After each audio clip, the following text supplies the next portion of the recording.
Facebook বা social media এই যুগে এসে আমরা কম বেশি কিন্তু সবাই ব্যবহার করছি।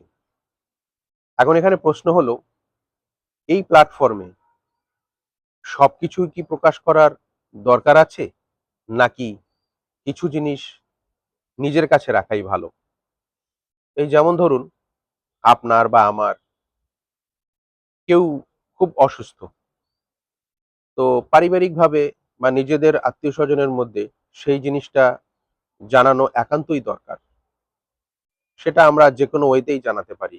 কিন্তু এই খবরটা পাবলিকলি আমি ফেসবুকে যদি সবার কাছে ওপেন করে দেই, সেটা আসলে কতটা যুক্তিযুক্ত?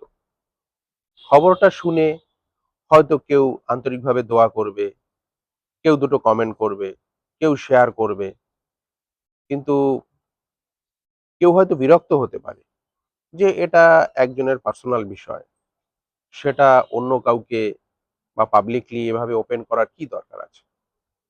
এবার ধরুন, আপনি কোনো একটা ভালো চাকরি পেয়েছেন, কোনো একটা সম্পদ অর্জন করেছেন, বা অনেক টাকা ইনকাম করেছেন, বা কোনো একটা প্রপার্টি কিনেছেন। এই খবরটা পাবলিকলি ওপেন করার আগে একবার কি ভাবা উচিত না যে আসলে এই খবরটায় প্রকাশ করলে পাবলিকলি আমার কি লাভ হতে পারে, বা আমি কতটুকু ঝুঁকির মধ্যে পড়তে পারি? দেখুন, পৃথিবীতে সমস্ত নিরাপত্তার মধ্যে নিজের ব্যক্তিগত নিরাপত্তাটাই কিন্তু সবচেয়ে আসল। আর এটা রক্ষা করা বা এটা মেনটেন করাটা খুবই জরুরি সবার জন্য। তো আপনার এই সাফল্যের খবর, টাকা অর্জনের খবর, প্রপার্টি কেনার খবর, ভালো চাকরির খবর, এটা অন্যকে অনুপ্রাণিত করবে, এটা খুবই স্বাভাবিক। কিন্তু তার পাশাপাশি এটা দেখে মেক্সিমামেরই কিন্তু ঈর্ষা, আপনার প্রতি লোভ, আপনাকে ভুয়া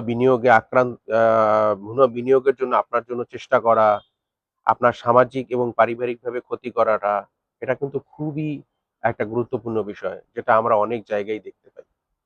তাই সব খবর আমার মনে হয় না পাবলিকলি জানানোর দরকার আছে।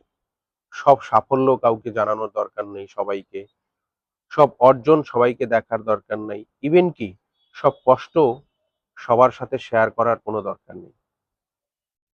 কিছু, কিছু জিনিস নিজেদের মধ্যে রাখাই ভালো।